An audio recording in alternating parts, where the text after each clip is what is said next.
கர்த்தருடைய பரிசுத்த நாமம் என்றென்றைக்கு மகிமைப்படுவதாக. உங்கள் யாவரையும் கர்த்தராகிய இயேசு கிறிஸ்துவின் நாமத்தில் அன்போடு நான் வாழ்த்துகிறேன். இவ்வளவு பெரிய விசுவாசம்,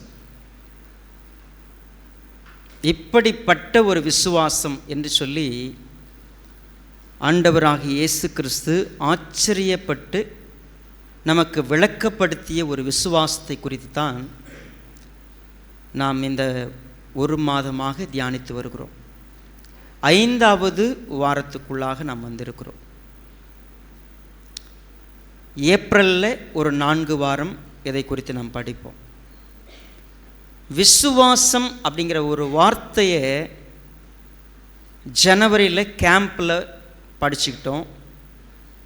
இப்போ 4 செய்திகளை கேட்டுட்டோம். 5வது ஒரு செய்தியை கேட்கறதுக்கு உட்கார்ந்துருக்கிறோம். எவ்வளவு அருமையான ஒரு விசுவாசம், விலையேற பெற்ற ஒரு விசுவாசம், மிகச்சிறந்த விசுவாசம் என்று சொல்லத்தக்கதான வார்த்தைகளை நாம் அடிக்கடி கேட்கிறோம். நாம் எல்லோரும் இன்றைக்கு கர்த்தராகிய இயேசு கிறிஸ்துவை இன்னும் புரிந்து கொள்ள, பிதாவாகிய தேவனை தொழுது கொள்ள மிகுந்த ஆவலோடு இந்த இடத்துல கூடி வந்திருக்கிறோம். ஒருவேளை இந்த செய்திக்கு நான் உங்களை வரவேற்கும் பொழுது தாழ்மையாக ஒரு காரியத்தை கேட்கிறேன்.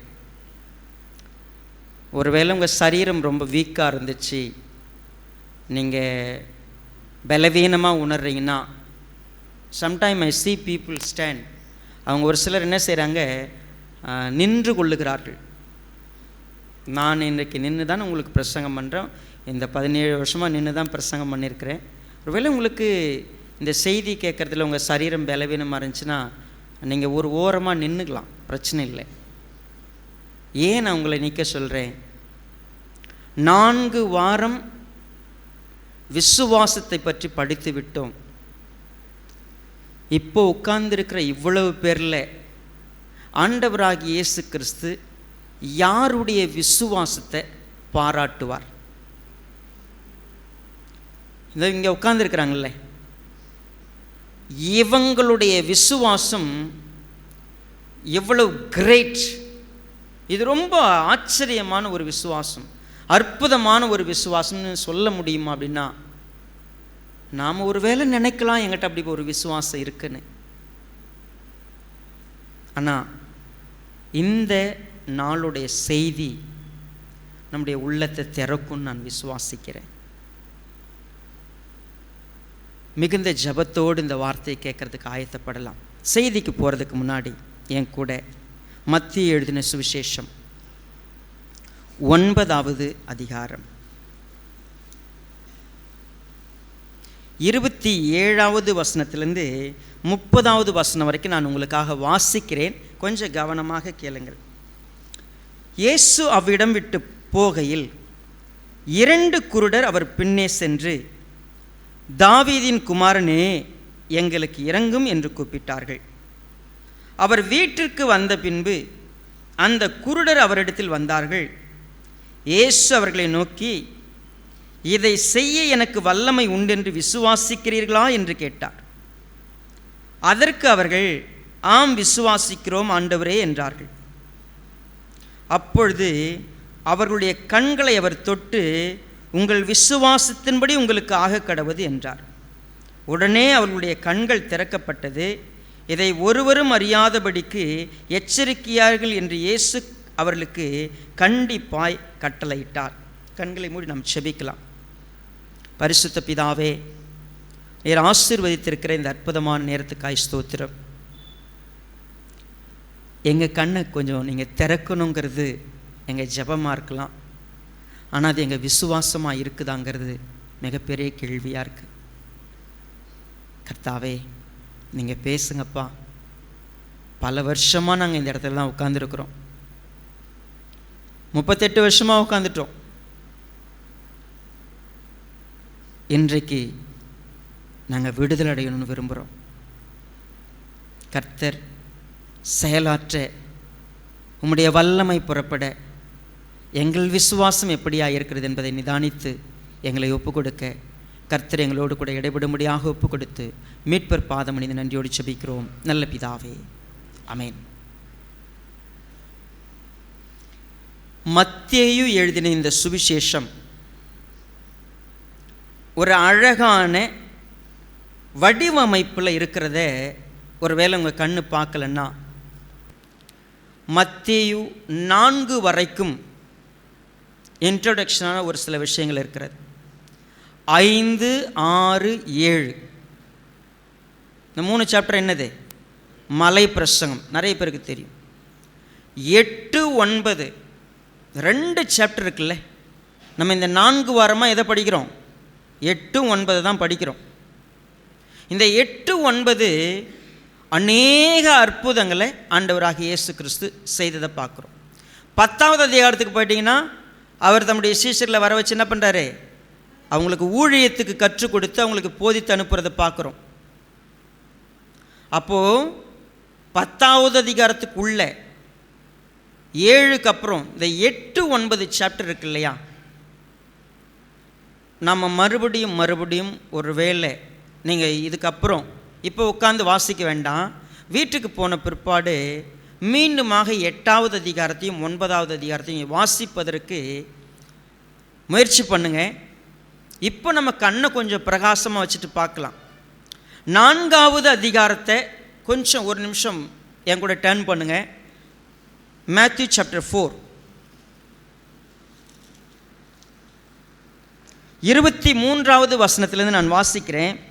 பின்பு இயேசு கலிலேயா எங்கும் சுற்றி நடந்து அவர்களுடைய ஜெப ஆலயங்களில் உபதேசித்து ராஜ்யத்தின் சுவிசேஷத்தை பிரசங்கித்து ஜனங்களுக்கு உண்டாயிருந்த சகல வியாதிகளையும் சகல நோய்களையும் நீக்கி சொஸ்தமாக்கினார். அவருடைய கீர்த்தி சீரியா எங்கும் பிரசித்தமாயிற்று.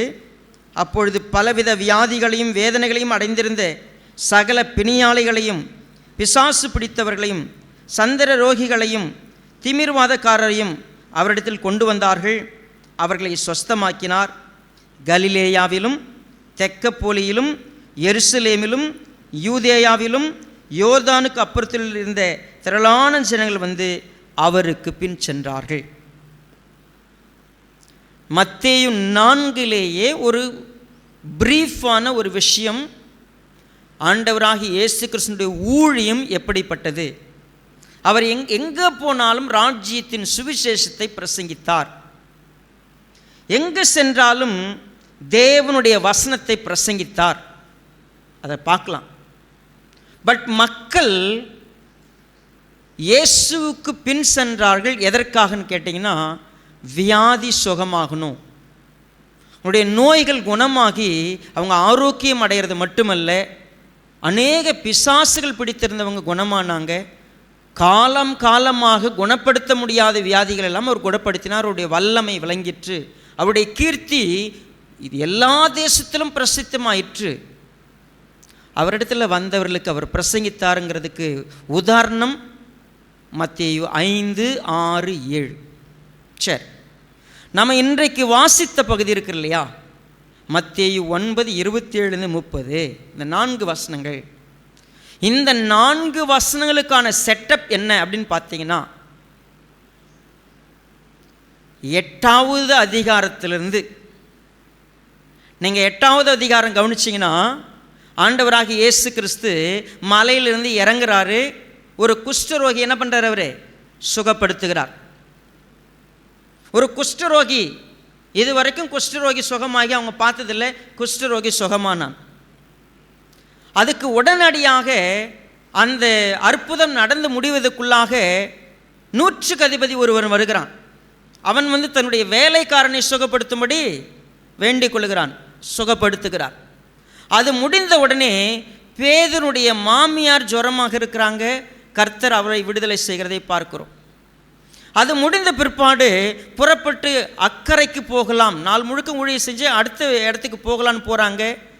அவங்க படவு அமிழத்தக்கதாக மிகப்பெரிய அலைகள் எழும்பி காற்றடித்து எல்லாம் நடக்கிறது.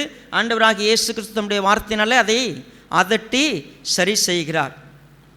அவர் அக்கறைக்கு வந்த பிற்பாடு பிசாசு பிடித்திருந்த 2 பேர் அங்கே இருக்கிறாங்க, அவங்கள குணப்படுத்துகிறார். இதெல்லாம் 8th சாப்டர். 8வது சாப்டர் முடிஞ்சிருச்சு. மறுபடியும் அவர் எங்கே வராரு? தன்னுடைய சொந்த ஊருக்கு வரார். அப்படி தான் 9வது அதிகாரம் ஆரம்பிக்கிறது. தம்முடைய பட்டணத்துக்கு வந்தார், கப்பர்நகமுக்கு திரும்பி வந்தார்.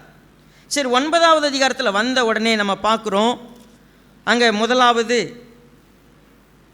திமிர்வாதக்காரனாக இருந்த ஒருத்தனை அந்த அங்கே அவர்கிட்ட வராங்க. அவங்க உள்ளே வர்றதுக்கு அவங்களுக்கு என்ன இல்லை, வாய்ப்பு கிடைக்கல. ஸோ ஓட்டை பிரித்து உள்ளே இறக்குறாங்க. திமிர்வாதக்காரன் ஆண்டவர் என்ன செய்கிறாரு?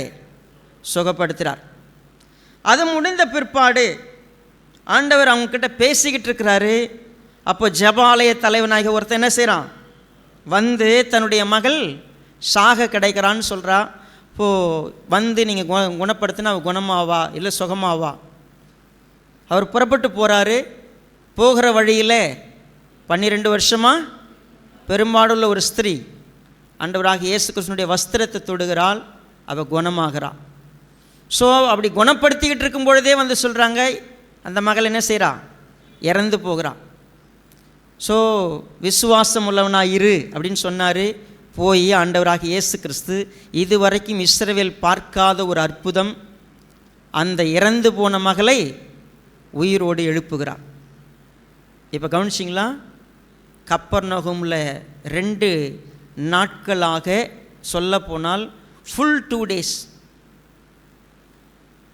அவருடைய அற்புதத்துக்கு மேலே அற்புதம் பயங்கரமாக ஒரு 2 daysலேயே கவனிச்சிங்கன்னா ஆண்டவராகிய இயேசு கிறிஸ்து பலவிதமான வியாதிகளை பலவிதமான பிரச்சனைகளை தீர்க்கிறதை அவருடைய வல்லமை புறப்படுகிறதை பார்க்குறாங்க. நீங்கள் இப்போது இங்கே உட்கார்ந்துருக்கிறீங்க, ஒரு காரியத்தை நிதானிங்க. ஒருவேளை மரித்த ஒரு நபர் இங்கே உயிரோடு எழுந்தது உங்கள் கண்ணெல்லாம் பார்த்துருந்துச்சுன்னா என்ன நடந்திருக்கும்? நம்ம இங்கே வாசிக்கிறோம் இந்த வேதத்தில், நம்ம கவனிப்பா அவருடைய கீர்த்தி என்ன செய்கிறது? 9வது அதிகாரம் பாருங்கள், 26. இந்த சங்கதி அத்தேசமெங்கும் பிரசித்தமாயிற்று. இப்போ கவனிங்க, இப்போ நம்ம இந்த பேசேஜுக்குள்ளே வரப்போகிறோம். பேக்ரவுண்டை பார்க்குறோம். 9வது அதிகாரம் துவக்கத்தில் பார்த்தீங்கன்னா ஆண்டவராகிய இயேசு கிறிஸ்துவுடைய சொந்த ஊருக்கு வருகிறார். வரும்பொழுது அங்கே கவனித்து பார்த்தீங்கன்னா என்ன நடந்திருக்கிறது? ஒரு திமிர்வாதக்காரனை அவர் குணப்படுத்தி இருக்கிறாரு. அதுக்கு முன்னாடி கப்பர்நகூமில் அவர் வீட்டுக்குள்ளே பிரவேசிக்கிறதுக்கு இடம் இல்லாத அளவுக்கு என்ன நடந்திருக்கிறது? எல்லா வேலையும் நடந்திருக்கு. ரைட், இதெல்லாம் ஓகே. ஆண்டவராகிய இயேசு கிறிஸ்து ஒரு பெண்ணை உயிரோடு எழுப்பிட்டாரு. இப்போ என்ன நடக்கிறதுனா அந்த வசனத்தை வாசிக்க ஆரம்பிக்கலாம். 27. இயேசு அவ்விடம் விட்டு போகையில். இங்கே எப்பொழுதும் கவனிச்சிங்கன்னா மத்திய ரைட்டிங் ஸ்கில் என்ன அப்படின்னு கவனிச்சிங்கன்னா, நீங்கள் பைபிளை நீங்கள் படிக்கிறதுக்கு கொஞ்சம் கவனமாக பார்த்தீங்கன்னா 9வது அதிகாரம் 9வது வசனம் பாருங்கள். இயேசு அவ்விடம் விட்டு புறப்பட்டு போகையில். 18வது வசனம் பாருங்கள். அவர் இவைகளை அவர்களுக்கு சொல்லி கொண்டிருக்கையில். இன்னும் 32வது வசனம் பாருங்கள். அவர்கள் புறப்பட்டு போகையில். See, everything is connected, ஒன்னோட ஒன்று. இப்போ உயிரோடு எழுப்பிட்டாரு. எழுப்பி அங்கேருந்து போகிறாருன்னா என்ன நடக்குது? அந்த வசனத்தில் பாருங்கள், 2 குருடர் அவர் பின்னே போனார்கள்னு இருக்குது.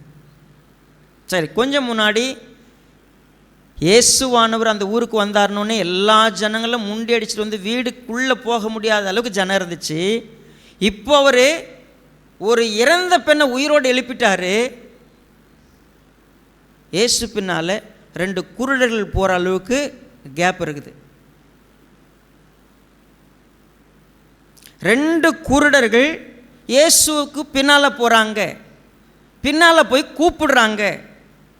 அவங்க போய் சத்தம் போட்டு கூப்பிடுறாங்க, தாவீதின் குமாரனே எங்களுக்கு இரங்கும் என்று கூப்பிட்டார்கள். சத்தம் போட்டு கூப்பிடுறாங்க.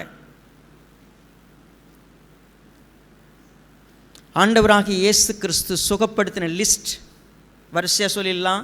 1 குஷ்டரோகி, 2வது 100க்கு அதிபதியினுடைய வேலைக்காரன், 3வது பேதுருவோட மாமியார், 4வது ஒரு பெரிய அற்புதம், காற்றையும் கடலையும் அவர் என்ன பண்ணார், சீஷலுக்கு முன்னால் அதட்டினார்.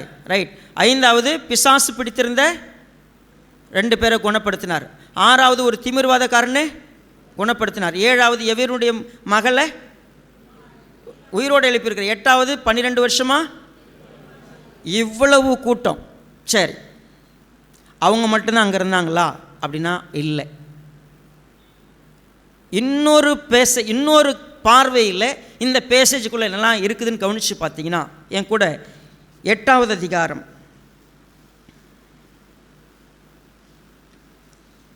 33வது வசனத்தை பாருங்க. அவைகளை மேய்த்தவர்கள் ஓடி பட்டணத்தில் சென்று இந்த சங்கதிகள் எல்லாவற்றையும் பிசாசு பிடித்தவர்களுக்கு சம்பவித்தவர்களை அறிவித்தார்கள். அப்பொழுது அந்த பட்டணத்தார் யாவரும் இயேசுவுக்கு எதிர்கொண்டு வந்து அவரை கண்டு தங்கள் எல்லைகளை விட்டு இப்போ கவனிங்க, ஒரு கூட்டம் இயேசுவானவர் என்ன செய்து, எங்க வேணா நீங்க போங்க, இயேசுவானவரை தேடி நிறைய பேர் வந்திருக்கிறாங்கன்னு நான் சொன்னேன் இல்லையா? நம்ம 4வது அதிகாரத்தில் அப்படி தான் வாசித்தோம்.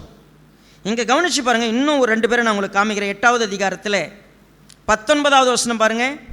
அப்பொழுது வேதபாரகன் ஒருவன் வந்து, போதகரே, நீர் எங்கே போனாலும் உம்மை பின்பற்றி வருவேன். இங்கே ஒரு வேதபாரகன் வருகிறான். அவன் என்ன நினைக்கிறான், இயேசுவானவர் பின்னால் வந்தான் எனக்கு சொகுசான ஒரு வாழ்க்கை கிடைக்கும்னு சொல்லி வந்தான். இயேசுவானவர் சொன்னார், என்கிட்ட என் பின்னால் வந்தால் என்ன கிடைக்காது உனக்கு, சொகுசான வாழ்க்கை இல்லை. இன்னொருத்தன் சொல்கிறான், ஆண்டவரே, நான் உங்களை பின்பற்றதுக்கு முன்னாடி நான் போய் என்னுடைய தகப்பனை என்ன பண்ணோம், அவன் நான் உங்களை பின்பற்றுவேன், ஆனால் எனக்கு உலகத்தில் ஒரு சில முக்கியமான விஷயங்கள் வேணும். நிறைய பேர் இயேசுவை பின்பற்றினாங்க, ஆனால் இயேசுவை வேணான்னு சொன்னாங்க. இன்னும் கொஞ்சம் பேர் 9வது அதிகாரத்தில் பார்த்தீங்கன்னா, அவர் வந்து மகனே திடன் கொள், உன் பாவங்கள் உனக்கு மன்னிக்கப்பட்டதுன்னு சொன்னார்.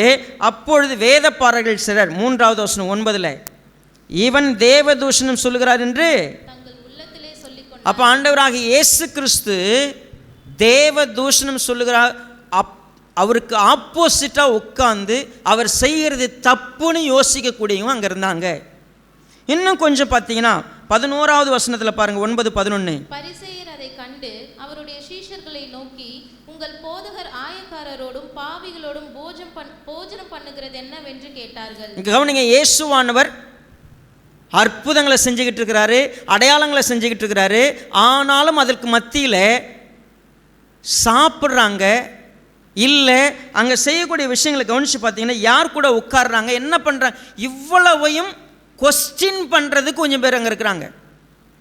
பாருங்க, உங்கள் போதகர் எங்கே யார் கூட போய் உட்காந்துருக்கிறாரு, பாவிங்க கூட உட்காந்துருக்கிறார். இது ரைட் அவர் செய்கிறது? ஒருத்தன் நான் ஆண்டவரை பின்பற்றி வரேன், ஆனால் நான் இப்படி தான் இருப்பேன். ஒரு சிலவங்க நீங்கள் வேணவே வேணாம். ஒரு சிலவங்க இவர் பேசுகிறதெல்லாம் தப்பாக பேசிக்கிட்டு இருக்கிறார். ஒரு சிலவங்க இவர் செய்கிறதே தப்பாக செஞ்சுக்கிட்டு இருக்கிறார். இது மட்டும் இல்லை, இன்னும் கொஞ்சம் 14வது வசனம். அப்பொழுது யோவானுடைய சீஷர் அவரிடத்தில் வந்து, நாங்களும் பரிசேயரும் அநேகம் தரம் உபவாசிக்கிறோமே, உம்முடைய சீஷர் உபவாசியாமல் இருக்கிறது என்னவென்று கேட்டார்கள். ஏங்க, உங்கள் ஆளுங்க எல்லாம் கட்டுன்னு கட்டுறாங்க, நாங்கள்லாம் எப்படி இருக்கிறோம், நியாயப்பிரமாணத்தை ஒழுங்காக கடைபிடிக்கிறோம். உங்கள் பின்னால் வரவங்க எல்லாம் தருதலையாக இருக்குது பாரு, எதுவுமே உருப்படி இல்லை. நீங்களும் ஒரு கூட்டத்தை வச்சு நடத்துகிறீங்க, அந்த கூட்டத்தில் யாராவது ஒழுங்காக இருக்கிறாங்களா? மாஸ்டரும் தப்பு, அவர் என்ன பண்ணுறாரு, போய் மத்தேயு வீட்டில் உட்காந்துங்கிறாரு. சீசருங்க அதுக்கு மேலே எங்கே சாப்பாடு கிடைச்சாலும் என்ன பண்ணிடுது, போய் உட்காந்துருது. Right, okay. அடுத்தது 24. விலகுங்கள், இந்த சிறு பெண் மரிக்கவில்லை, நித்திரையா இருக்கிறார்கள் என்றார். அதற்காக அவரை பார்த்து நகைத்தார்கள். அவரை செய்யக்கூடிய செய்களை பார்த்து என்ன பண்ணீங்க, நிறைய பேர் சிரிக்கிறாங்க. இப்படி சொல்லிக்கிட்டே இருக்கலாம்.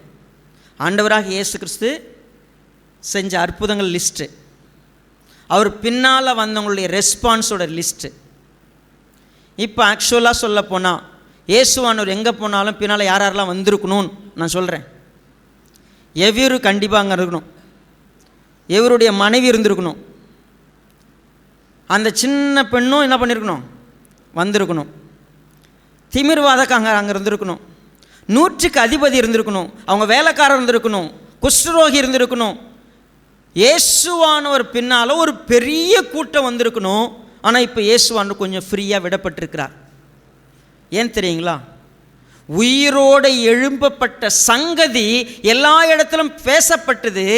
அதனால் ஒருத்தர் கூட இயேசுவானவர் வேண்டும், இயேசுவானவர் இவர்தான் கண்டுபிடிச்சு வந்தவங்க யாரும் இல்லை. இப்போவும் இங்கே பாருங்க, இந்த வசனத்தை கூர்ந்து உன்னிப்பாக கவனிக்கிறவங்களும் இங்கே இருக்கிறீங்க.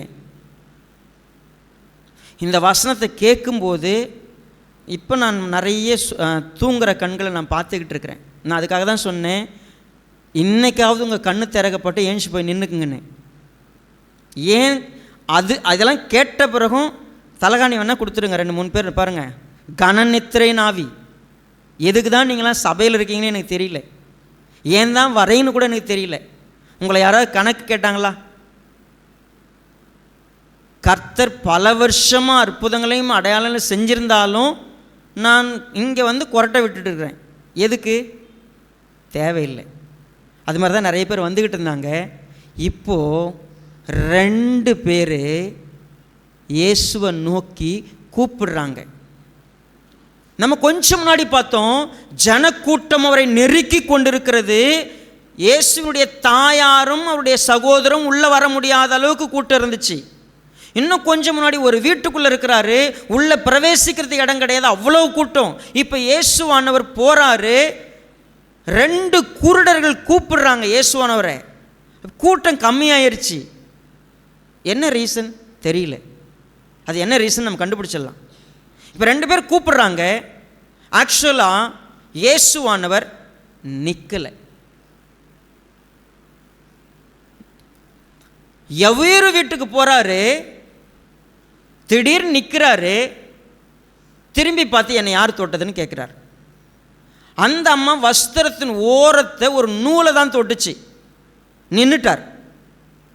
இங்கே 2 பேர் சத்தம் போட்டு கூப்பிடுறாங்க, தாவீதின் குமாரனே எங்களுக்கு இறங்கும். அவங்களுடைய ரெக்வஸ்ட் எவ்விரு சொன்ன ரெக்வஸ்ட் இல்லை. ஆண்டவரே, என் பெண்ணு வியாதி மரணத்தினுடைய கடைசி நொடிகள் இருக்கிறா, நீங்கள் வந்து அவன் மேலே கை வையுங்க, அப்போ அவள் சுகமடைவான்னு நான் நம்புகிறேன். இங்கே 2 பேர், ஐயா நாங்கள் பார்க்க முடியாமல் இருக்கிறோம், பிறவிலேருந்து நாங்கள் குருடராக இருக்கிறோம், எங்கள் கண்ணை திறங்க, அப்படி கூப்பிடல. அவங்க கூப்பிடுறது டிஃப்ரெண்ட்டாக இருக்குது. இயேசுவே அப்படி கூப்பிடல, போதகரே அப்படியும் கூப்பிடல. நல்லா கவனிங்க, ஆண்டவருக்கு அவங்க புதுசாக ஒரு டைட்டில் கொடுக்குறாங்க, தாவீதின் குமாரனே. ஆக்சுவலாக அவர் யாருடைய பையன்? யோசேப்போட பையன். என்னன்னு கூப்பிட்டுருக்கலாம்? யோசேப்பின் குமாரனே அப்படி கூப்பிட்டுருக்கணும். அப்படி கூப்பிடல அவங்க. சரி, கூப்பிட்டாங்க. அந்த வசனத்தில் ஆண்டவராகிய இயேசு கிறிஸ்து நிற்கலை, திரும்பி பார்க்கல, போயிட்டார். 9வது அதிகாரத்தினுடைய 28வது வசனம் பாருங்க. அவர் வீட்டிற்கு வந்த பின்பு அந்த குருடர் அவரிடத்தில் வந்தார். அவர் வீட்டுக்கு போயிட்டார், அந்த குருடர் அவரிடத்திற்கு வந்தார்கள். இப்போ குருடர் ஆக்சுவலாக அவர் கிட்ட வர முடிகிற அளவுக்கு தான் கூட்டம் கம்மியாக தான் இருக்குது. ஏங்க, அவங்க அம்மாவாலையும் கூட பிறந்த சகோதராலையும் அவர் கிட்ட வர முடியாத அளவுக்கு இருந்த கூட்டம் இப்போ கூட்டம் இல்லை. இயேசுவானவர் அவங்க கூப்பிட்டதை கேட்கவே இல்லை, விட்டுட்டு அவர் பாட்டுன்னு போயிட்டே இருக்கிறாரு. வீட்டுக்கு போயிட்டார். உள்ள குருடர்கள் சும்மா இல்லை, பின்னாலே போயிட்டாங்க. என்னவோ நடக்குது இல்லைங்க. என்னது அது? 2 குருடர் இயேசுவை கூப்பிடுகிறார்கள். வித்தியாசமான டைட்டில் சொல்லி கூப்பிடுறாங்க, தாவீதின் குமாரனேன்னு கூப்பிடுறாங்க. இயேசுவானவர் அவங்களுக்கு செவி கொடுக்கவில்லை, திரும்பி பார்க்கவில்லை, அவங்களுக்கு எந்த பதிலும் சொல்லலை, வீட்டுக்கு போயிட்டாரு. அவங்க தொடர்ந்து பின்னால் போயிருக்கிறாங்க. போயிட்டும் திரும்பவும் அவங்க சொல்கிறது, தாவீதின் குமாரனே எங்களுக்கு இறங்கும். சரி, இந்த விஷயத்தை கவனிக்கிறப்போ தாவீதின் குமாரன் ஏன் அவங்க இந்த டைட்டில் சொன்னாங்க? நான் உங்களுக்கு சொன்னேன், 4வது அதிகாரம் அங்கே துவங்கி இந்த 9வது அதிகாரம் இந்த 26வது வசனம் வரைக்கும். 4வது அதிகாரம் எங்கே வாசித்தோம்? எங்கே ஆரம்பிச்சிச்சு அந்த வசனம்? 4 ரைட், 26வது வசனத்து 25 முடிஞ்சா? 4:25 தானே முடிஞ்சு. இப்போ 9:26 அதே விஷயந்தான். எல்லா தேசத்துலேயும் அவருடைய கீர்த்தி என்ன செஞ்சிச்சு? பிரசித்தமாயிற்று. இப்போ புதுசாக ஒன்று நம்ம பார்க்குறோம். இந்த சாப்டர் வரைக்கும் இயேசு கிட்ட வந்த யாரும் அவரை பார்த்து தாவீதின் குமாரன்னு கூப்பிடல. ஏங்க அவரை அப்படி கூப்பிடணும்? அதுக்கு என்ன அர்த்தம்? மேசியா என்று அர்த்தம். வருகிற இரட்சகர் அவர்தான். அவர்தான் மீட்பர். தாவீதின் வம்சத்திலே வந்து அவருடைய சிங்காசனத்தில் உட்கார போற ராஜா யார்னா இவர் தான். இது இந்த குருடலுக்கு எப்படி தெரிஞ்சிச்சு? மற்றவங்களுக்கு ஏன் தெரியல? இங்கே உண்மையாகவே சொல்கிறேங்க, நிறைய பேர் இங்கே உட்கார்ந்துருக்கிறீங்க, they fell asleep, தூங்கிட்டாங்க. நிறைய பேர் இங்கே இருக்கிறோம், நம்ம கண்ணு மூடிடுச்சு. 2 குருடர்கள் இவ்வளவு 2 நாளும் நூற்றுக்கு அதிபதியினுடைய வீட்டில் நடந்தது, பேதருடைய வீட்டில் நடந்தது, பிசாசு பிடித்திருந்த 2 பேருடைய வாழ்க்கையில் நடந்தது, திமிர்வாதக்காரன் வாழ்க்கையில் நடந்தது, எவீருடைய வீட்டில் நடந்தது, 12 வருஷமாக பெரும்பாலுள்ள ஸ்திரீனுடைய வாழ்க்கையில் நடந்தது. எல்லாவற்றையும் காதில் மட்டும் கேள்விப்படுகிறார்கள், கண்ணால் பார்க்கல. அவங்க அட்ரஸ் பண்ணுறாங்க, வரக்கூடிய மேசியா இவர் தான். நாங்கள் எதிர்பார்த்துக்கிட்டு இருக்கிறோம். நாங்கள் இவ்வளவு காலமாக எதிர்பார்த்தோம் ஒருத்தர் வருவார்னு. யார் இவங்களுக்கு சொன்னது? உண்மையாகவே வசனம் இருக்குது.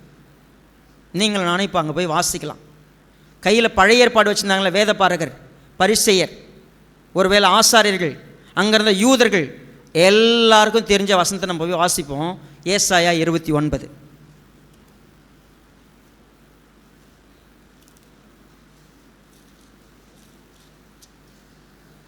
17வது வசனத்தை பாருங்க. இன்னும் கொஞ்ச காலத்தில் அல்லவோ லீபனோன் செழிப்பான வயல்வெளியாக மாறும். இன்னும் கொஞ்சம் காலத்தில் லீபனோன் செழிப்பான வயல்வெளியாக மாறும். செழிப்பான வயல்வெளி காடாக எண்ணப்படும். செழிப்பான வயல் காடாக மாறும். சரி, ஓகே.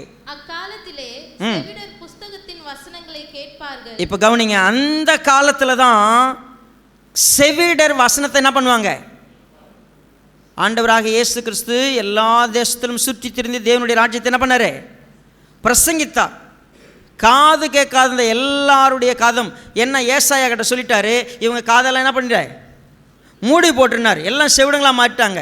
என் தாசனை அல்லாமல் யார் குருடன், என் தாசனை அல்லாமல் யாரு செவிடன், எல்லாம் அவன் கேட்க. இப்போ இயேசுவானவர் வந்து செவிடர்கள் வசனத்தை கேட்குற மாதிரி ஒரு நாள் வசனத்தை பேசினார். வாசிங்க. குருடரின் கண்கள் இருளுக்கும் அந்தகாரத்துக்கும் நீங்களாகி பார்வையடையும். சிறுமையானவர்கள் கர்த்தருக்குள் மிகவும் மகிழ்ந்து, மனுஷரில் எளிமையானவர்கள் இஸ்ரவேலின் பரிசுத்தருக்குள் களி கூறுவார்கள். இஸ்ரவேலின் பரிசுத்தர் வருவார், அவர் வந்து பேசுவார், அவர் வந்து குணப்படுத்துவார். ஒரு நாள் வனாந்திரம் செழிக்கும். ஒன்றும் இல்லாத இடம் லீபனோன் வயல்வெளியாக மாறும், காடாக மாறும், செழிக்கும். செவிடர் கேட்பாங்க, குருடர் பார்ப்பாங்க. இஸ்ரவேலின் பரிசுத்தர் வருவார் சொல்லப்பட்டது. சரி, அங்கோட நிறுத்திக்க வேண்டாம். 35வது அதிகாரம் ஏசாயா 35 1வது வசனத்திலிருந்து பாருங்க. வனாந்திரமும் வறண்ட நிலமும் மகிழ்ந்து கடுவெளி கலித்து புஷ்பத்தை போல செழிக்கும். பாருங்க, வனாந்திரமும் வறண்ட நிலமும் என்ன பண்ணும்? மகிழும். கடுவெளி கலிக்கும், புஷ்பத்தை போல செழிக்கும். வாசிங்க அடுத்தது. அது மிகுதியாய் செழித்து பூரித்து ஆனந்த களிப்புடன் பாடும் லீபனோனின் மகிமையும் கர்மேல் சாரோன் என்பவைகளின் அலங்காரமும் அதற்கு அளிக்கப்படும். அவர்கள் கர்த்தருடைய மகிமையையும் நமது தேவனுடைய மகத்துவத்தையும் காண்பார்கள். பாருங்க, எருசலேம், யூதேயா, எல்லா தேசமும் கர்த்தருடைய மகிமையை என்ன பண்ணும்? பார்க்கும். எல்லாரும் கேள்விப்படுவாங்க, எல்லாரும் பார்ப்பாங்க. என்ன நடக்கும்? தளர்ந்த கைகளை திடப்படுத்தி தள்ளாடுகிற முழங்கால்களை பலப்படுத்துங்கள். மனம் பதறுகிறவர்களை பார்த்து நீங்கள் பயப்படாதிருங்கள், திடன் கொள்ளுங்கள். இதோ உங்கள் தேவன் நீதியை சரிக்கட்டவும் உங்கள் தேவன் பதிலளிக்கவும் வருவார். அவர் வந்து உங்களை ரட்சிப்பார் என்று சொல்லுங்கள். பாருங்க, கிறிஸ்து வருவார், ரட்சகர் வருவார், எல்லாருக்கும் வந்து நீதியை சரி கட்டுவார், பதில் கொடுப்பார், ஆறுதல் படுத்துவார், ரட்சிப்பார், வரப்போகிறார். அவர் வரும்போது என்னெல்லாம் நடக்கும்? அடுத்த வசனம். குருடரின் கண்கள் திறக்கப்பட்டு, குருடருடைய கண்கள் என்ன பண்ணப்படும்? திறக்கப்படும். செவிடரின் செவிகள் திறவுண்டு போம். அப்பொழுது முடவன் மானை போல் குதிப்பான், ஊமையன் நாவும் கெம்பீரிக்கும். வனாந்திரத்திலே தண்ணீர்களும் கடுவெளியிலே ஆறுகளும் பாய்ந்தோடும். பாருங்க, வெட்டாந்தரை, தண்ணீர் தடாகம், வறண்ட நிலம், நீரூற்றா மாறும். இதெல்லாம் சொல்லப்பட்டிருக்கு. பைபிள் படிக்கிறவங்க இவ்வளோ நாளாக பைபிள் கையில் வச்சுருக்கிறாங்க. ரட்சகர் வரும்பொழுது, கிறிஸ்து வரும்பொழுது, தாவீதின் குமாரன்னா என்ன? மறுபடியுமாய் தாவீதை போல ஆட்சி செய்யக்கூடிய ராஜா வருவார். அவர் வந்தார்னா காடா ஒன்றும் இல்லாத வறண்ட நிலம் இப்படி மாறும். குருடன் பார்ப்பான், முடவன் நடப்பான். இவ்வாழ்க்கையில் எல்லா அதிசயமும் அங்கே நடக்கும் சொல்லப்பட்டது. இங்கே நிறுத்திக்க வேண்டாம். 42வது அதிகாரம், ஏசாயா 42, 1வது வசனம் யாரை பற்றி சொல்லுது? இதோ நான் ஆதரிக்கிற, ரைட், அவர் தான் மேசியா, அவர் தான் ரட்சகர். சரி, இப்போ என்ன பண்ண போகிறார்? குறிப்பாக சொல்ல போனால் 6வது வசனம். நீர் குருடருடைய கண்களை திறக்கவும் கட்டுண்டவர்களை காவலில் இருந்தும் இருளில் இருக்கிறவர்களை சிறைச்சாலையில் இருந்தும் விடுவிக்கவும் கர்த்தராகிய நான் நீதியின்படி உம்மை அழைத்து உம்முடைய கையை பிடித்து உம்மை தற்காத்து உம்மை ஜனத்திற்கு உடன்படிக்கையாகவும் ஜாதிகளுக்கு ஒலியாகவும் வைக்கிறேன். ரைட். ஒரு ரட்சகர் வரும்பொழுது, ஒரு மீட்பர் வரும்போது அவர் எப்படிப்பட்டவராக இருப்பார்? இந்த வசனம் எல்லாம் எல்லா வேத பாரகருக்கும் தெரியும், பரிசேயர்களுக்கு தெரியும், அங்கிருந்த யூதர்களுக்கு தெரியும், அங்கிருந்த கண்ணால் பார்க்கக்கூடியவங்க, வாசிக்கக்கூடியவங்க எல்லாம் வாசித்தாங்க. இயேசுவானவர் வந்த நாள்லேருந்து பிரசங்கம் பண்ணுறாரு, சுகப்படுத்துகிறாரு, எல்லாம் கேள்விப்படுறாங்க, எல்லாரும் பார்க்குறாங்க. ஆனால் ஒருத்தர் கூட அவர் கிட்ட வந்து தாவீதின் குமாரன் என்ன பண்ணல, கூப்பிடவே இல்லை. 2 குருடர்கள் ஃபாலோ பண்ணுறாங்க, கூப்பிடுறாங்க, அவர் பதில் சொல்ல, அவர் போயிட்டார். இந்த 2 குருடர்கள் நம்ம தாவீதின் குமாரன்னு கூப்பிட்டோம், அவர் உண்மையாகவே ரட்சகராக இருந்தால் என்ன பண்ணியிருப்பார்? நின்று இருப்பார். நம்ம அவர் தான், ஏன்னா நான் அவரை கண்ணால் பார்க்கல, கேள்விப்பட்டிருக்கிறோம். இது வரைக்கும் 2 நாளாக நாங்கள் கேள்விப்படுற விஷயத்தெல்லாம் பார்த்தா, உயிரோட ஒருத்தர் ஒரு பிள்ளை எழுப்பியிருக்கிறாரு, ஒரு திமிர்வாதக்காரனை சுகப்படுத்தியிருக்கிறாரு, என்னெல்லாம் கேள்விப்படுறோம். அப்போ வருகிறவர் இவர் தான், அவர் தான் தாவீதின் குமாரனா இருக்குன்னு கூப்பிட்டங்க. அவர் திரும்பி கூட பார்க்கல, போயிட்டார். அவங்க அங்கே நிற்கலை, அவங்க தேடிக்கிட்டு வந்துட்டாங்க, வீட்டுக்குள்ளே வந்துட்டாங்க. வந்து அவர் முன்னாடி நிற்கிறாங்க. இப்போ நம்ம வாசித்த 28வது வசனத்தை மீண்டும் போய் பார்ப்போம். அவர் வீட்டிற்கு வந்த பின்பு அந்த குருடர் அவரிடத்தில் வந்தார்கள். இயேசு அவர்களை நோக்கி, இதை செய்ய எனக்கு வல்லமை உண்டென்று விசுவாசிக்கிறீர்களா என்று கேட்டார். இங்க இப்போ என்ன அவங்க கேட்டாங்க? அவங்க ஆக்சுவலாக என்ன கேட்டாங்க? தாவீதின் குமாரனே எங்களுக்கு இறங்கும்னு தான் சொன்னாங்க. எங்கள் கண்ணை குணமாக்குன்னு சொன்னாங்களா? எதுவுமே இப்போ ஆக்சுவலாக இந்த கான்வர்சேஷனை கவனிங்க. இதை செய்ய எனக்கு வல்லமை இருக்குதுன்னு வல்லமை இருக்குதுன்னு நினச்சதுனால தான் ஏன் நான் பின்னால் வந்திருக்கிறேன். ஒருவேளை நம்ம யோசிக்கலாம், நான் இவ்வளோ தூரம் உன்னை கூப்பிட்டது, உன் பின்னால் வந்தது எல்லாம் என்ன? நாங்கள் நம்புகிறோம் தானே, நம்பி தானே வந்தோம்.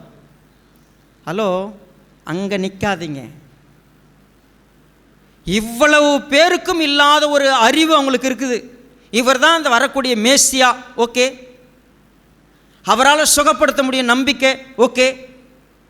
ஸ்டில் இயேசுவானவர் ஒரு கேள்வி கேட்குறார். இதை செய்கிறதுக்கு எனக்கு வல்லம் இருக்குது, நீ நம்புறியா? யார்கிட்டயா கேட்டாரா?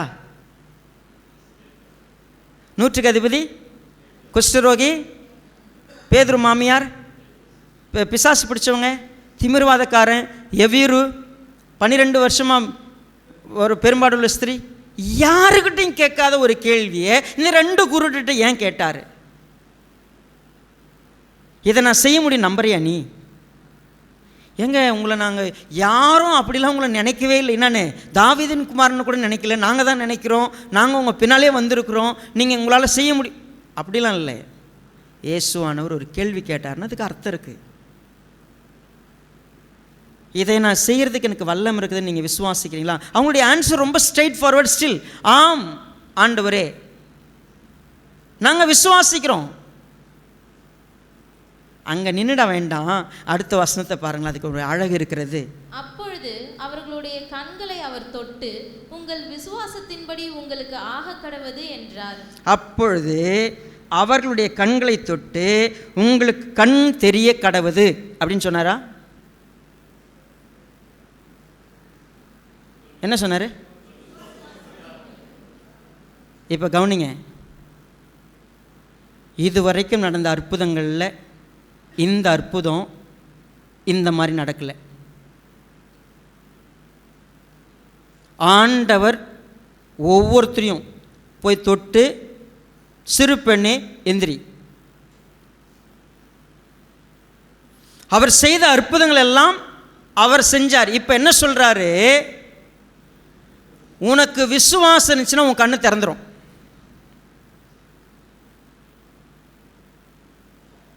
ஆக்சுவலாக என்ன? நீ விசுவாசிச்சா போதும், நான் உன் கண்ணை திறக்கிறது இல்லை, உன் விசுவாசம் உன் கண்ணை திறக்கும். உன் விசுவாசத்தின்படி உனக்கு நடக்கட்டும். என் விசுவாசம் என்ன? என் கண்ணை திறக்கணும். இப்போ அற்புதத்தை ஆண்டவருடைய வல்லமை தான் நடப்பிக்கிறது. ஆனால் இந்த அற்புதத்தை செஞ்சது யாரு? அவங்க விசுவாசம். மற்ற அற்புதங்கள்லாம் கவனிச்சு பாருங்க. ஆண்டவரே, உமக்கு சித்தமானால் என்னை சுத்தமாக்க உம்மால் கூடும், அப்படி தான் பார்த்துட்டு வரோம். நீங்கள் கை வச்சிங்கன்னா உங்கள் ஒரு வார்த்தை சொன்னால் போதும், நான் உங்களை நம்புகிறேன், உங்களை விசுவாசிக்கிறேன். என் கண்ணை திறக்கிற வல்லமை இயேசுவுக்கு உண்டு. அப்போது நீ சொல்லிட்டல்ல, செய். என்ன செய்யணும்? நீ விசுவாசி, உன் கண்ணு திறக்கும். இப்போ நல்லா பாருங்க, அநேக நேரத்தில் நம்ம இவ்வளவு நாளாக ஒரு விஷயத்தை கற்றுக்காமல் இருக்கிறேன். என்ன அப்படின்னா, விசுவாசிக்கிறவனுக்கு எல்லாம் கூடும். ஏங்க நம்ம வாழ்க்கையில் மட்டும் ஒரு சிலதெல்லாம் நடக்கலை?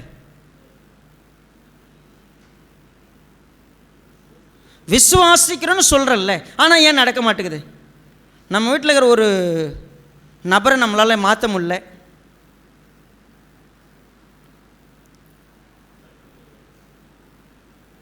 நைட்டு முழுக்க மண்டையில் போட்டு ஆண்டவர் அடிக்கிறார்.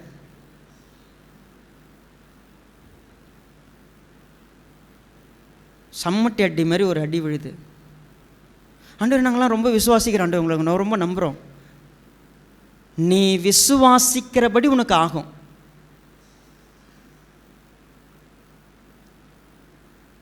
அப்போ என் விசுவாசத்தினால இது வரைக்கும் நான் என்ன செஞ்சுருக்கிறேன்? திரும்ப இப்படி வரலாம், நான் விரும்புகிறதெல்லாம் நடத்துறதுக்கு பேர் விசுவாசம் இல்லை. நான் தேவன் விரும்புகிற ஒன்று நடக்காமல் அப்படியே நிற்கிதே, காரணம் என்ன? என் விசுவாசம் சரியில்லை.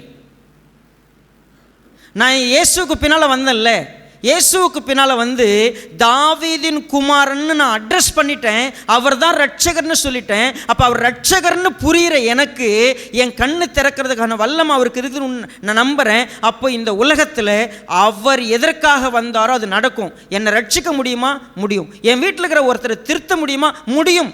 முடியலைன்னா என்ன அர்த்தம்? என் விசுவாசம் இன்னும் சரியில்லைன்னு அர்த்தம்.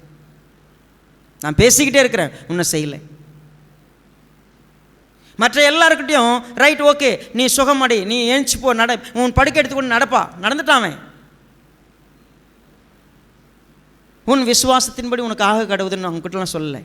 ஆனால் இவங்க 2 பேர்கிட்ட சொல்கிறாரு, நீங்கள் விசுவாசிக்கிறீங்க தானே, என்னால் முடியும்னு நம்புறீங்கல்ல, என்கிட்ட வல்லம் இருக்குது நம்புறீங்கல்ல, அந்த வல்லமை நீயே பயன்படுத்திக்கோ. என்கிட்ட வல்லம் இருக்கு, அந்த வல்லமையை நீ யூஸ் பண்ணு. அவங்க 2 பேருடைய கண்ணு திறந்துருச்சுங்க. என் வாழ்க்கையில் இன்னும் விடுதலையே இல்லை, எதுவுமே நடக்கலையேன்னு சொல்கிறேன்ல. நான் என்ன கேட்குறேன், என் ரட்சகர் எதற்காக இந்த பூமிக்கு வந்தார்? அவர் ஒளியாக வந்தார், என்னை மீட்க வந்தார், என்னை பரலோகத்துக்கு கூட்டு போகிறதுக்கு வந்திருக்கிறார்ல, எல்லாம் செய்ய வந்தார்ல. என் வாழ்க்கையில் அவர் நினைக்கிற அத்தனையும் நடக்குன்னு விசுவாசிக்கிறேன். நான் அதை செயல்படுத்துறதுக்கான விசுவாசம் எனக்குள்ளே வந்திருக்குதா? ஏன் வரல இன்னும்? தயவுசெய்து யாரும் போய் கண்ண முடியும், ஆண்டவரே நான் விசுவாசிக்கிறேன், இந்த அற்புதம் நடக்கும், அப்படி போய் மறுபடியும் நிற்காதீங்க. நம்ம இந்த பிரின்சிபலை நல்லா கவனிப்போம். அநேகம் பேர் அவரை சுற்றி நின்னாங்க, ஆனால் அவரை மேசியான அடையாளம் காணுவதற்கு 2 குருடர்களுக்கு இருந்த உள்ளம், திறக்கப்பட்ட உள்ளம் இங்கே நிறைய பேர் கிடையாது. அவர் யார்? அவர் மேசியா. அவர் மேசியா எதற்கு வந்தார்? என்னுடைய வாழ்க்கையில் நான் மீட்கப்பட்டவனா அவரிடத்துல நான் வரணும். நான் இதை உத்து பார்த்துட்டு யோசித்தேன், என்னால் ஒரு பாவத்தை ஜெயிக்க முடியலன்னு நான் உட்கார்ந்துருக்கிறேன்னு சொன்னால் என் விசுவாசம் என்ன விசுவாசம்?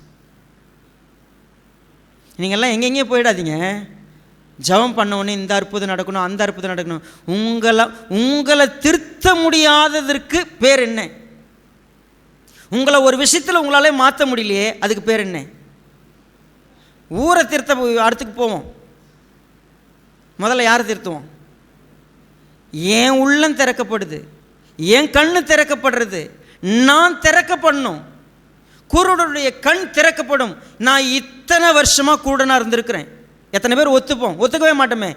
நீங்கள் காண்கிறோம் என்று சொல்கிறதுனால தான் நீங்கள் இன்னும் குருடராக இருக்கிறீங்க. இன்னும் தெரியாது. உனக்கு இந்த சத்தியம் தெரியுமா? தெரியாது. இவ்வளோ நாள் தெரியாத உட்காந்துக்கிறேன். என் உள்ள ஏன் இன்னும் திறக்கப்படல? நான் இவ்வளோ வருஷமாக இந்த சபைக்கு வந்திருக்கிறேன். வந்தும் எனக்கு கர்த்தர்கிட்ட முழுமையான விசுவாசத்தோடு என் வாழ்க்கையை ஒப்பு கொடுக்கணும்.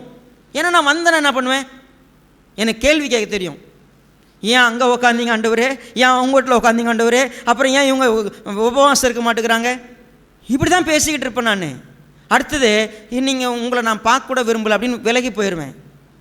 நீங்கள் எங்கள் பக்கமே வராதீங்கன்னு போயிடுவேன். நான் தனியாக இருக்க விரும்புகிறேன்னு போயிடுவேன். இதே சபை தான். பல வருஷம் இங்கே தான் இருக்கிறோம். இங்கே உட்காந்து தூங்குவோம், இங்கே உட்காந்து நம்ம விருப்பத்துக்கு இருப்போம், நம்ம இஷ்டத்துக்கு இருப்போம். மேசியான்னு ஒருத்தர் வந்திருக்கிறாரு, உங்களை விடுதலை செய்ய வந்திருக்கிறாருங்கிறத உணராமலேயே பல வருஷங்க இருக்கிறேன்ல. என் கண்ணு திறக்கப்படாது ஏன் இருக்குது தெரியுமா? ஆண்டவருக்கு வல்லமை இல்லைன்னா இல்லை, ஆண்டவருக்கு வல்லம் இருக்குது. அந்த வல்லமையை விசுவாசித்து என்னை விடுதலை செய்கிறதுக்கான பொறுப்பு எங்கிடத்துல இருக்குது, எங்கிட்ட கொடுத்துருக்கிறார். நான் சுதந்திரிக்கலாம், நான் செய்கிறதில்லை. உண்மையே எல்லாத்தையும் கொடுத்துருக்கிறார், நான் அதை யூஸ் பண்ணுறதில்லை, நான் எடுத்துக்கிறதில்லை. இன்னைக்கு வரைக்கும் இதை எல்லா உலகத்துக்கும் தெரிய வைக்கணுன்னு தான் ஆண்டவர் சிம்பிளாக அவங்க கூப்பிட்ட உடனே அவங்களுக்கு பதில் சொல்லாமல் அவங்கள மறுபடியும் பின்னால் வர வச்சு அவங்ககிட்ட ஒரு கேள்வியை கேட்டு அவங்களுடைய விடுதலையை, உங்கள் விசுவாசம் இந்த உலகத்தில் உங்களுக்கு மிகப்பெரிய விடுதலையை கொடுக்குன்னு சொல்லி எழுதி வச்சிருக்கிறார். உங்கள் விசுவாசத்தினால் ஆகாத காரியம் ஒன்றுமே கிடையாது. அப்போ என்ன ஆகணும்? நீங்கள் ஊர் உலகத்தில் அற்புதம்லாம் நடக்கிறதுல இருக்கட்டும், முதல்ல உங்களை திருத்துவீங்களா? உங்கள் கண்ணு தெளிவடையுமா? நீங்கள் பார்வையடைவீங்களா? முதல்ல உங்கள் விசுவாசம் உங்களை விடுதலை செய்யட்டும், மீது எல்லாம் அப்புறம் நடக்கும். என் விசுவாசம் என்னை விடுதலை செய்யுமா? நான் விடுதலை அடைவனா? உண்மையவே சொல்கிறேங்க, ஆண்டவராக இயேசு கிறிஸ்து இந்த இடத்துல செய்ததை நான் இன்னும் கொஞ்சம் உத்து பார்க்குறேன். 29 அப்பொழுது அவருடைய கண்களை அவர் தொட்டு. சரி, தொடாமலே என்ன சொல்லியிருக்கலாம்? உங்கள் விசுவாசத்தின்படி உங்களுக்கு. அப்புறம் ஏங்க தொட்டார்?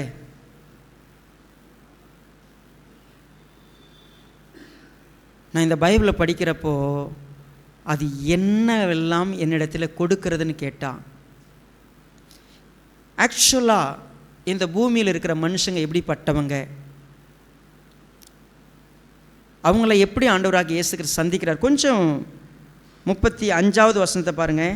பின்பு இயேசு சகல பட்டணங்களையும் கிராமங்களையும் சுற்றி நடந்து ஜெப ஆலயங்களில் உபதேசித்து ராஜ்யத்தின் சுவிசேஷத்தை பிரசங்கித்து ஜனங்களுக்கு உண்டாயிருந்த சகல வியாதிகளையும் சகல நோய்களையும் நீக்கி அவர்களை சொஸ்தமாக்கினார். இப்போ 4வது அதிகாரத்தில் படித்தது மறுபடியும் என்ன பண்ணுறீங்க?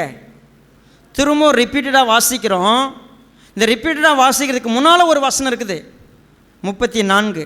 பரிசேயரோ இவன் பிசாசுகளின் தலைவனாலே பிசாசுகளை துரத்துகிறான் என்றார்கள். கண்ணு தெரியாத 2 பேர் என்ன சொன்னாங்க? தாவீதின் குமாரன். கண்ணு தெரிஞ்ச பரிசேயர் என்ன சொன்னாங்க? இவன் பெயல்செபூப். பெயல்செபூப்னா என்ன? இவன் பிசாசு பிடிச்ச ஒரு நபர். பிசாசுகளுடைய தலைவன் மூலமாக இந்த வெள்ளம் பார்த்துன்னுக்கிறான். உயிரோட எப்படி எழுப்புனா? பிசாசோட தலைவனை வச்சு தான் பண்ணியிருக்கிறான். ஹலோ, என் கண்ணு பார்க்குற விதம், நான் புரிஞ்சிக்கிட்ட விதம், நான் இங்கே உட்காந்துருக்கிற விதம் எல்லாம் இயேசுவான ஒரு பக்கத்திலே தான் இருப்போம், சபையிலே தான் இருப்போம். என் கண்ணு திறக்கப்படவே படாது. என் வாஞ்ச என்ன தெரியுமா? எதுக்கு தெரியுமா உங்களை கவனிக்க சொன்னேன்? இன்றைக்காவது இத்தனை வருஷம் பார்க்காத இயேசுவை நான் பார்க்கணும். இன்றைக்காவது நான் முழுசாக விடுதலை அடையணும். விரும்புனீங்கன்னா நீங்கள் அவரை தேடுவீங்க. ஆண்டவர் கவனிக்காத போயிட்டாரு, பின்னால் போவீங்க. நீங்கள் ஒரு சைன் வாங்கணுன்னா அந்த பிரின்சிபல் பின்னால் சுற்றுவீங்க பாருங்கள். இல்லை ஒரு அதிகாரிக்கு பின்னால் திரும்ப திரும்ப போகணும். இல்லை, அவர் கவனிக்காத போயிட்டாரு, ஓடி போய் முன்னால் நின்று எதாவது பார்த்து என்ன பண்ணிடணும், கேட்குறதுக்கு முயற்சி பண்ணணும். இல்லை, அந்த தொடர்ச்சி இருக்குல்ல. நான் இயேசு கிறிஸ்துக்கிட்ட வந்து நான் விடுதலை ஆகணும்னு நம்புகிறேன். உங்கள் வல்லமையால் என்னை விடுதலை பண்ண முடியும். அந்த விடுதலையை உங்கள் கிட்டேருந்து நானாக எடுத்துக்க முடியும். எனக்கு விசுவாசம் இருந்தால் எனக்கு அனுமதி கொடுக்குறீங்க, எடுத்துக்குப்பா, உன் விசுவாசத்தின்படி உனக்கு நடக்கட்டும் சொல்லியிருக்கிறீங்க, நான் எடுத்துக்க விரும்புகிறேன். உலகம் முழுக்க அவர் வந்தார், சுற்றி திரிஞ்சார், வியாதியை சுகப்படுத்தினார், எல்லாம் பண்ணாங்க. ஆனால் அவர் மனதுருகி வந்து ஒரு மனிதனை தொட விரும்புகிறார். இந்த விடுதலை என்னால் கொடுக்க முடியும். இந்த விடுதலையை முழுக்க நான் தொட்டாதான் நடக்கும். இந்த விடுதலை நடக்கிறதெல்லாம் நான் செய்யணும். ஆனால் அதுக்கு அடிப்படை தேவை, நீ விசுவாசிக்கிறது உண்மையாய் அங்கே இணையணும். உன் விசுவாசத்தின்படி உனக்கு ஆகட்டும், ஆனால் நான் தொடணும். இது ரெண்டும் சேரணும் ஒன்றா. இவ்வளோ நாளாக நான் உட்காந்துருக்குல்ல, எனக்கு வல்லம் இருக்குது, ஏன் உன் வாழ்க்கையில் நடக்கலை தெரியுமா? உன் விசுவாசம் சரியில்லை. ரெண்டாவது, நான் தொடுகிற இடத்துக்கு என்னை நீ தேடி வந்து என் பக்கத்தில் வந்து நின்று நீ என்னை புரிஞ்சு என் கிட்ட வந்து என்னுடைய விரலோ என்னுடைய கரமோ உன்னை தொடுறதுக்கு நீ வந்து நிற்கணும். அவர் எல்லா இடங்களும் போய் சுகப்படுத்தினார்.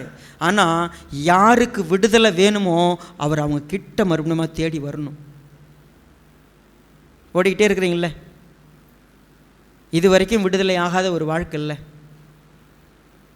இந்த 2 குருடர்கள் தெளிவடைஞ்சாங்க, விடுதலையை பார்த்தாங்க. அவங்க விசுவாசம் அவங்களுக்கு கண்ணு திறந்துச்சு. நான் இன்னைக்கு விடுதலை அடைய முடியுமானா முடியும். தாவீதின் குமாரனால் முடியும். அவர் இந்த பூமிக்கு வந்தவர் யாருன்னு நான் புரிஞ்சுக்கிட்டேன், எதற்காக வந்தாருன்னு புரிஞ்சுக்கிட்டேன்.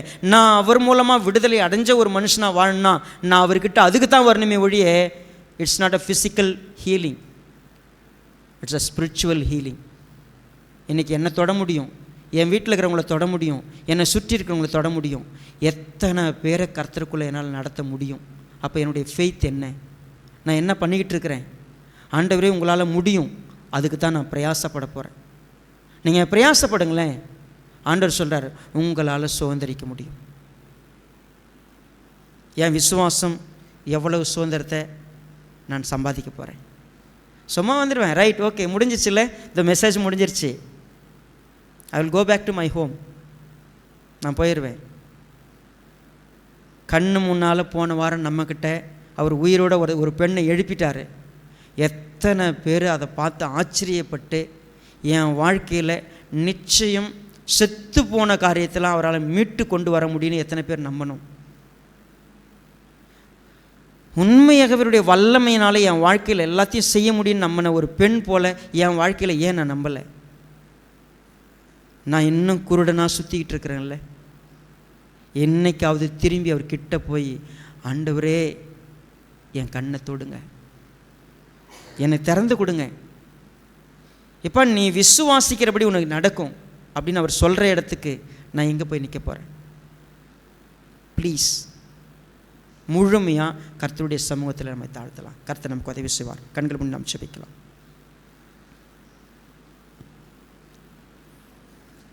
பரிசுத்த பிதாவே, மகா இரக்கமுள்ள நல்ல தகப்பனே, இந்த அற்புதமான நேரத்துக்காக ஸ்தோத்திரம். எங்களுடைய வாழ்க்கையில் இன்னும் நாங்கள் குருடராக இருக்கிறோம், மந்த புத்தியாக இருக்கிறோம், சுயநலவாதிகளாக இருக்கிறோம், உலகத்தின் மேலே பற்றுள்ளவங்களாக இருக்கிறோம். விடுதலையிட மனசு இல்லாமல், விடுதலை கொடுக்க வந்தவரை தேடாமல், அவர் பின்னால் வந்து ஆவிக்குரிய ஒரு விடுதலையை பெற்று சந்தோஷமான ஒரு வாழ்க்கைக்குள்ளே பிரவேசிக்கிறதுக்கு விருப்பம் இல்லாமல் ஓடிக்கிட்டு இருக்கிறோம். அற்ப சந்தோஷத்துக்கு பின்னால் ஓடிக்கிட்டு இருக்கிற நாங்கள்லாம் விடுதலை அடையாதற்கு இன்றைக்கி உம்மிடத்தில் வருவதற்கான விருப்பத்தை கொடுங்க. இந்த 2 குருடர்களை நாங்கள் பார்க்குறோம். உண்மை தேடி தேடி வந்தாங்க, ஆனால் நாங்கள் எதை தேடி ஓடிக்கிட்டு இருக்கிறோம்? எங்களுடைய ஓட்டமெல்லாம் இந்த உலகமாக இருக்குது, மாம்சமாக இருக்குது, பிசாசுக்கு சீடர்களாக ஓடிக்கிட்டு இருக்கிறோம். உங்களுடைய வார்த்தையினால் இன்றைக்கி எங்களுக்கு உணர்த்தி இருக்கிறீங்க. தாவீதின் குமாரனை கூப்பிடக்கூடிய அந்த சிந்தை எங்களுக்கு தாங்க. எங்களை விடுதலை செய்ய வந்தீங்க கர்த்தாவே. நிறைய பேர் இன்னும் கூட டவுட்ஃபுல்லாக இருக்கிறாங்க. இவ்வளவு நடந்த பிற்பாடும் வருகிறவர் நீர்தானா, இல்லை வேறொருவர் வர காத்திருக்க வேண்டுமான்னு சொல்லி கேட்குற அளவுக்கு தான் நாங்கள் நிற்போம். யோவானே அப்படி தடுமாறும் பொழுது நாங்கள் எப்படிப்பட்ட விசுவாசம் எங்களுக்கு இருக்கும்? நீங்கள் தெளிவாக சொன்னீங்க. குருடர் பார்வையடைகிறாங்க, முடவர்கள் நடக்கிறாங்க. இதை விட கிறிஸ்துவானவருக்கு வேற என்ன சாட்சி வேணும்? நாங்கள் எத்தனை பார்த்துட்டோம் ஆண்டவரே, ஆனால் உங்ககிட்ட வந்து விடுதலை அடைகிறதுக்கு இருதயமே இல்லாமல் நாங்கள் வாழ்கிறோம். உதவி செய்யுங்கப்பா. இன்றைக்காவது கண்கள் திறக்கப்படக்கூடிய விசுவாசத்தை எங்களுக்கு தாங்க. எங்கள் விசுவாசம் நிச்சயம் சுதந்திரிக்கும்னு நம்ப உதவி செய்யுங்க. உம்முடைய வல்லமையினால் ஆகும், ஆனால் அதை எங்கள் விசுவாசத்தினால தான் நாங்கள் பெற்றுக்கொள்ளணும். எங்கள் விசுவாசம் எப்படிப்பட்டதாக இருக்கிறது? சிந்தித்து வளர்த்து உம்மை பிரியப்படுத்த உதவி செய்யுங்க. மீட்பெரும் இரட்சகருமாக இருக்கிற கர்த்தராகிய இயேசு கிறிஸ்துவின் நாமத்தில் தாழ்மையோடு வேண்டிக் கொள்ளுகிறோம் நல்ல பிதாவே. ஆமென்.